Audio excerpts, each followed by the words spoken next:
Welcome back to my channel বিশ্বাস blogs. সকল বন্ধুদের জানাই আমার আন্তরিক অভিনন্দন। সবাই নিশ্চয়ই ভালো আছেন। আজ আবারও চলে এসেছি আরেকটি ইনফরমেশন ভিডিও নিয়ে। আমাদের ইসিসিই ডে আগামী সোমবার মানে 15 তারিখ থার্ড সোমবার পালিত হবে প্রত্যেকটা সেন্টারে। তো ইসিসিই ডে নিয়ে আগেই কিন্তু আমি ভিডিও দিয়েছি, আপনাদের থিম একটু জানিয়েও দিয়েছিলাম এবং অর্ডারটি দেখিয়েছি। তো আজকে জানাবো কিভাবে আপনারা সেন্টারে এই ইসিসিই ডেটা পালন করবেন। তো চলুন ভিডিওটি শুরু করার আগে বলবো, আমার চ্যানেলে যারা নতুন নতুন আসছেন অবশ্যই চ্যানেলটি সাবস্ক্রাইব করে রাখবেন আর পাশে থাকা বেল বাটনটি ক্লিক করে দিলে ভিডিও ছাড়ার সঙ্গে সঙ্গে পেয়ে যাবেন। ভিডিওটি পাওয়ার সঙ্গে সঙ্গে অবশ্যই সবাইকে শেয়ার করবেন, সকলকে দেখার সুযোগ করে দেওয়ার জন্য, কারণ প্রত্যেকটি সেন্টারেই পালন করতে হবে ইসিসিই ডে। আর অবশ্যই লাইক করবেন, আর কোনো সমস্যা হলে অবশ্যই কমেন্টস করে জানাবেন। সকল বন্ধুদের আবারও আমার আন্তরিক অভিনন্দন জানিয়ে ভিডিওটি শুরু করছি। তো আজকের থিম হচ্ছে, মানে আজকে বলতে ইসিসিই ডে যেদিন হচ্ছে 15 তারিখ, ঠিক সেই দিনকার যে থিম, সেই থিম হচ্ছে শিশুদের মধ্যে সুঅভ্যাস গড়ে তোলা। কিসের সুঅভ্যাস? সেটা হচ্ছে স্বাস্থ্যকর সুঅভ্যাস। তো এই স্বাস্থ্যকর সুঅভ্যাস শিশুদের মধ্যে গড়ে তোলার জন্য কমিউনিটি বেসড এলাকার মায়েদের নিয়ে এই আলোচনা সভাটি করতে হবে। মানে এই যে অধিবেশন, সেই অধিবেশনটা করতে হবে। সেটা 1 ঘন্টার অধিবেশন। সমস্ত এলাকার মায়েদের নিয়ে, কমিউনিটি বেসড এলাকার মায়েদের নিয়ে এই অনুষ্ঠানটা শুরু করতে হবে। তো এখানে দেখুন অধিবেশনের পরিকল্পনা। এখানে অধিবেশনের পরিকল্পনা বলতে অ্যাক্টিভিটি, সময়সীমা আর প্রয়োজনীয় কিছু উপকরণ যেগুলো লাগবে এই মিটিংয়ে। অভ্যর্থনা মজার খেলা, সেটা হচ্ছে 5 মিনিট। পুনরালোচনা, সেটাও 5 মিনিট। প্রদর্শন চর্চা, দৈনন্দিন কাজের মাধ্যমে শিশুদের মধ্যে সুঅভ্যাস গড়ে তোলা 25 মিনিট এবং অভ্যাস 15 মিনিট, আর অধিবেশনের সমাপ্তি 10 মিনিট। তো এভাবেই কিন্তু আপনাদেরকে শিডিউলটা তৈরি করতে হবে। আর গোল করে মায়েদের নিয়ে বসে এই আলোচনা সভাটি শুরু করতে হবে। তো প্রথমে যারা আপনার এলাকার থেকে আসবেন তাদেরকে স্বাচ্ছন্দ্য বোধ করাবেন, তাদের সঙ্গে আলাপচারিতা সেরে নেবেন, তাদেরকে অংশগ্রহণ করার জন্য উৎসাহিত করবেন এবং গোল করে তাদেরকে বসিয়ে মজার খেলা দিয়ে শুরু করবেন অনুষ্ঠানটি। মজার খেলা বলতে এখানে একটি খেলা আপনারা রাখবেন, সেটা হচ্ছে অঙ্গনওয়াড়ি কর্মী সমস্ত অভিভাবকদের গোল করে বসিয়ে কান ফিস বলে একটা খেলা আছে, সেই খেলাটি খেলবে। সেই খেলাটির আসল নাম হচ্ছে চাইনিজ হুইস্পার। এটি একটি মজার খেলা। এই খেলাতে অঙ্গনওয়াড়ি কর্মী দিদিমণি মায়েদের কানে কানে প্রথম যে শব্দটি, বাক্যাংশ, সেটা বলে দেবে এবং একজন আরেকজনের কানে কানে বলবে, মানে কান ফিস এক কথায়। তো একে অপরকে এই কানে কানে কথাগুলো কিন্তু বলতে থাকবে। বলার পরে মানে পাশের জন্য এই বাক্যাংশটি পাশের জনকে বলবে, এইভাবেই খেলাটি চলবে। তো বলার পরে শেষে যখন বলা শেষ হয়ে যাবে শেষ মায়ের কাছে, তখন কর্মী দিদিমণি জানতে চাইবে একে একে যে সে কি শুনেছিল, আরেকজন কি শুনেছিল, প্রত্যেকের সঙ্গে বাক্যাংশটি মিলছে কি মিলছে না। তাহলে কর্মী আলাদা আলাদাভাবে সবার কাছ থেকে জানতে চাইবেন। তো এই কানফিস খেলার শব্দ কিন্তু একদম বাক্যাংশ লাস্টে গিয়ে কিন্তু অন্য ধরনের হয়ে যায় অনেক সময় না, এটা কিন্তু হয়েই যায়। তো এই খেলাটির নামই হলো চাইনিজ হুইস্পার। আর এই খেলাটি মজারভাবে তোলার জন্য প্রত্যেকে একটা নিজেদের মধ্যে সুন্দর বন্ডিং তৈরি হবে। আর তার সাথে এটা বোঝানো যে তারা কতটা মানে শুনছে এবং কতটা তারা শুনে কাজটি করতে পারছে। তাদের বোঝানো এটাই যে আপনারা যেটা শুনবেন সেটা সঠিকভাবে শুনবেন এবং শিশুদের মধ্যেও সেটা সঠিকভাবে কাজটা করার চেষ্টা করবেন। তিল থেকে তাল কখনোই করা যাবে না। সঠিকটা শুনুন, সঠিক কাজটি আপনারা করুন শিশুদেরকে নিয়ে। তো এটা মায়েদের সঙ্গে কমিউনিটি বেসড এলাকার সকলের সামনে আলোচনা করে নিতে হবে। আচ্ছা, এরপরে হচ্ছে পুনরালোচনা, মানে এটা হচ্ছে 5 মিনিট। এই পুনরালোচনা বলতে পূর্বের যে মিটিং হয়েছিল সেটা নিয়ে ডিসকাস করতে হবে।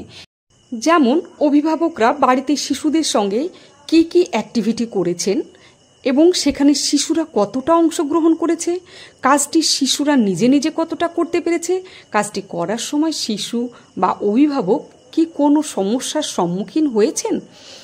এরপর অঙ্গনওয়াড়ি কর্মী অধিবেশনের শিডিউল অর্থাৎ ততক্ষণ ধরে কি কি বিষয় নিয়ে আলোচনা বা অধিবেশন চলবে তা অভিভাবকদের জানাবেন এবং অধিবেশনের পরবর্তী পর্যায়ে এগিয়ে যাবেন। এরপরে হচ্ছে প্রদর্শন ও চর্চা, শিশুদের মধ্যে সুঅভ্যাস গড়ে তোলা নিয়ে চর্চা। সময়সীমা 25 মিনিট। একটি অপরিচ্ছন্ন পরিবেশের মধ্যে নিজে পরিচ্ছন্ন থাকাটাই কি যথেষ্ট? ব্যক্তিগত পরিচ্ছন্নতা বলতে সাধারণত নিজের শরীরের বিভিন্ন অংশ পরিষ্কার রাখা, যথা সারা শরীরের পরিষ্কার রাখা বোঝায়, যেমন হাত মুখ ধোয়া, দাঁত মাজা, চুল চিরুনি করা, চোখ পরিষ্কার করা। দৈনন্দিন কাজের মধ্যে একটি গুরুত্বপূর্ণ কাজ হল শিশুর ও অভিভাবকদের নিজের ব্যক্তিগত পরিচ্ছন্নতা বজায় রাখা। পরিচ্ছন্নতা বজায় না রাখলে শিশুর ঘুম ও খাওয়া দাওয়ার ব্যাঘাত ঘটে, ফলে শিশুর বৃদ্ধি এবং বিকাশের বাধা আসে। পরিষ্কার পরিচ্ছন্নতা বজায় রাখলে শিশুকে বিভিন্ন রোগের হাত থেকে বাঁচানো যায়, যেমন চোখের সংক্রমণ, দাঁতের ব্যথা, মাথায় উকুন হওয়া বা সর্দি কাশি, বিভিন্ন চামড়ার রোগ, দাঁত হাজা, ফোড়া, ফুসকুড়ি ইত্যাদি। পরিবেশের পরিচ্ছন্নতা। নোংরা ও অস্বাস্থ্যকর পরিবেশে বিভিন্ন রোগের জীবাণু থাকে। এরপর অঙ্গনওয়াড়ি কর্মী অভিভাবকদের একটি মজার খেলার কথা বলবেন। তিনি বলবেন যে আপনাদের একটি ছবি দেখানো হবে আর সেটা দেখে আপনাদের পয়েন্ট ধরে ধরে কিছু প্রশ্ন জেনে নেওয়া হবে। এইখানে একটা চার্ট দেওয়া আছে, এটা ধরেও আপনারা প্রশ্ন করতে পারেন যে অপরিষ্কার জামা কাপড় বা অপরিষ্কার খেলনা নিয়ে খেলা উচিত না উচিত নয়, দাঁত মাজা প্রতিদিন উচিত না উচিত নয়, নিয়মিত স্নান করা দরকার না দরকার না, যেখানে সেখানে শৌচকর্ম করা উচিত কি উচিত না, যেখানে সেখানে জল জমতে দেওয়া উচিত কি উচিত নয়, আবর্জনা জমতে দেওয়া উচিত কি উচিত নয়, খাবার দাবার খোলা রাখা বা মাছি বসে এমন খাবার খাওয়া উচিত কি উচিত না। এগুলো আপনারা প্রশ্ন তুলে ধরতে পারেন। এছাড়া মায়েদের সামনে আরও কি কি উচিত বা উচিত নয় সেগুলো নিয়েও আলোচনা করবেন। যেমন ধরুন, সাবান দিয়ে হাত ধোয়া কখন কখন ধোবে, খাবার আগে, খাবার পরে, রান্নার আগে, শৌচকর্ম করার পরে, এইগুলো কিন্তু হাত ধুতে হবে সাবান দিয়ে। আর তাছাড়া নিচে যখন সে ঘরে বাইরে যাবে বা শৌচকর্ম করতে যাবে তখন কিন্তু জুতো পরতে হবে। দিনে 2 বার অন্তত দাঁত মাজা, কখন কখন, সকালে এবং রাতে শুতে যাওয়ার আগে। তাছাড়া নিয়মিত স্নান করা, নখ কাটা, চুল পরিষ্কার রাখা, নিয়মিত শৌচালয় ব্যবহার করা, শিশুদের মধ্যে সুঅভ্যাস গড়ে তোলার জন্য বিভিন্ন অ্যাক্টিভিটির মাধ্যমে আপনারা বোঝাতে পারেন। স্নানের সময়, খাওয়ার সময়, তার সঙ্গে খেলার মাধ্যমে এই কথোপকথনগুলো কিন্তু বলতে হবে এবং শিশুরা যেন সেটা সুঅভ্যাসটা গড়ে তুলতে পারে। আর তার জন্য প্রথম কাজ হচ্ছে মায়েদের জানাটা খুব জরুরি।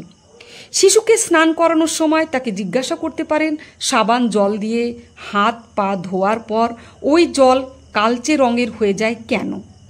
নোংরার জন্য হয়, সেটা শিশুদেরকে বোঝাতে হবে। শিশুকে অবশ্যই শৌচালয় ব্যবহার করতে শেখাতে হবে এবং কখনোই খোলা জায়গায় যাতে শিশুরা মলত্যাগ না করে সেটা নিয়ে শিশুদেরকে বোঝাতে হবে। এছাড়া শিশুকে বিভিন্ন ধরনের খাওয়ার আগে, খাওয়ার পরে, শৌচকর্ম করার পরে হাত ধোয়ার বিষয়টিও তুলে ধরতে হবে। তো এই সবগুলোই কিন্তু একটাই করা মায়েদের কাছে, যে মায়েরা যেন এই সুঅভ্যাসটা শিশুদের সাথে গড়ে তুলতে পারে। যেমন অঙ্গনওয়াড়ি সেন্টারের দিদিমণিরা এই সুঅভ্যাস গড়ে তুলবেন, তেমন প্রতিটি বাড়িতেই কিন্তু শিশুরা মায়েদের কাছ থেকে সঠিকটা শিখবে এবং সঠিক কাজটি করবে। এটাই হচ্ছে এই মিটিংয়ের মাধ্যমে তুলে ধরতে হবে। শিশুদের যে কোনো কাজকেই আপনারা প্রশংসার সঙ্গে তাদেরকে ভুলিয়ে রাখবেন, যাতে তারা মনোযোগী হয়ে উঠতে পারে। আবার শিশুরা যখন স্নান করবে মায়েরা অবশ্যই নক্ষদর্পণে রাখবে যে তারা চোখ, কান, নাক, ছিদ্র, গোপনাঙ্গ সেগুলো তারা পরিষ্কার করছে কিনা, খাওয়ার আগে খাওয়ার পরে এই যে সাবান দিয়ে হাত ধোয়া সেটা তারা ফলো করছে কিনা, এগুলো কিন্তু বাড়িতেই ফলো করতে হবে এবং শিশুদেরকে দিয়ে সেই অভ্যাসগুলো গড়ে তুলতে হবে। এরপরে হচ্ছে অভ্যাস 15 মিনিট, হোম বেসড ক্যালেন্ডার যেগুলো দেওয়া হয় সেটা নিয়ে ডিসকাস করতে হবে মায়েদের সামনে। আর সেটা কিন্তু হোম বেসড ক্যালেন্ডারের যেসব জিনিসপত্র সেগুলো কিন্তু আমাদের প্রত্যেকের কাছেই পৌঁছে যায়, তো সেগুলো নিয়ে মায়েদের সঙ্গে একটু আলোচনা করা। এরপরে খেলা, শুধু খেলা নয়, খেলা দিয়ে শেখা যায়। তো যে খেলাগুলো আছে সেই খেলাগুলো কিন্তু একটু মায়েদের সঙ্গে ডিসকাস করে নিতে হবে, যাতে তারা সারা মাস ধরে সেই খেলাগুলো শিশুদের নিয়ে করাতে পারে বাড়িতে। যেমন জোড়া মেলানো, জোড়া কোনো জিনিস নিয়ে একটার সঙ্গে আয়না চিরুনি জোড়া মেলানো, এই যে কাপ প্লেট জোড়া মেলানো, এইগুলো খেলাগুলো তুলে ধরবেন মায়েদের সামনে। তারপরে খসখসে তেল তেলে ধারণা দেওয়া, যেমন পাতা একটা খসখসে পাতা হয়, আবার তেল তেলে পাতা হয়, এই পাতা দিয়ে আপনারা ধারণাটা তৈরি করার জন্য একটা খেলা তৈরি করতে পারেন। এছাড়া ছোট থেকে বড় সাজানো, মানে কোনটা ছোট সাজালো তারপরে বড়, এভাবে ছোট থেকে বড় সাজানো, ফুরের খেলা। এরপরে যেমন বলি তেমন করো, মানে যেটা বলবেন এটা করো তো বাবু নিয়ে করলো, ওটা করো তো বাবু করলো, যেমন বলি তেমন শোনে, মানে তেমন করে এক কথায়। এই ধরনের খেলা, এই ধরনের বিভিন্ন ধরনের হোম বেসড ক্যালেন্ডারে এখানে খেলা আছে। তাছাড়া প্রথম দিন মানে সপ্তাহের প্রথম দিন আপনারা কোন খেলাটা খেলাবেন, দ্বিতীয় দিন কোন খেলাটা খেলাবেন, এখানে কিন্তু হোম বেসড ক্যালেন্ডারের মাধ্যমে সবগুলোই দিয়ে দেওয়া হয়, আর সেইগুলো আপনারা প্রতি সপ্তাহে ফলো করবেন। এরপরে হচ্ছে অধিবেশনের সমাপ্তি। অধিবেশনের সমাপ্তি হচ্ছে 10 মিনিট। কর্মশালাটি শেষ করার আগে অংশগ্রহণকারীদের সঙ্গে 1, 2, 3 পদ্ধতিতে ফিডব্যাক নিতে হবে এবং 3টি জিনিস যা আজ শিখলেন, 2টি জিনিস যা আপনাদের করতে হবে, আর 1টি জিনিস যা আপনি অন্য অভিভাবকদের জানাতে চান, একে একে তাদের বলতে বলুন। এবার অংশগ্রহণকারীদেরকে সকলকে আবারও আপনার আন্তরিক অভিনন্দন জানাবেন এবং হাততালি দিয়ে এই কর্মশালাটি শেষ করবেন। ঠিক আছে, তো এভাবে কিন্তু আপনাদের শিডিউলটা সাজাতে হবে। এটা 1 ঘন্টার শিডিউল, আর এভাবে আপনারা প্রত্যেকটা মায়েদের নিয়ে আলোচনা সভাটি করে নেবেন। এরপরে আলোচনা সভা করার পরে আপনারা ঘটনাসমূহ, মানে আপনারা প্রশ্ন অ্যাপে গিয়ে যে মোর সেকশন আছে সেখানে গিয়ে আপনারা ঘটনাসমূহ পেয়ে যাবেন। সেখান থেকে সিবিইতে যাবেন। সিবিইতে গিয়ে যে ইসিসিই ডেটা পালন করলেন সেই ইসিসিই ডেটার তারিখ অবশ্যই দিয়ে দেবেন। ঠিক যেদিন আপনার মিটিংটা হলো সেদিনই দেবেন, না হলে পরের দিন অবশ্যই দিয়ে দেবেন। আর এখানে এইবারে থিম আপনারা কিন্তু ইসিসিই ডের থিম প্রশ্ন অ্যাপে দেবেন পাবলিক হেলথ মেসেজিং, জনস্বাস্থ্য বার্তা। তো এইটা কিন্তু দিতে ভুলবেন না, ঠিক আছে? তো চলুন আজকের ভিডিওটি আমি এখানেই শেষ করছি। আবারও অন্য কোনো ভিডিও নিয়ে আপনাদের সামনে হাজির হব। সকলে সুস্থ থাকবেন, ভালো থাকবেন। বিশ্বাস ব্লগস, টাটা।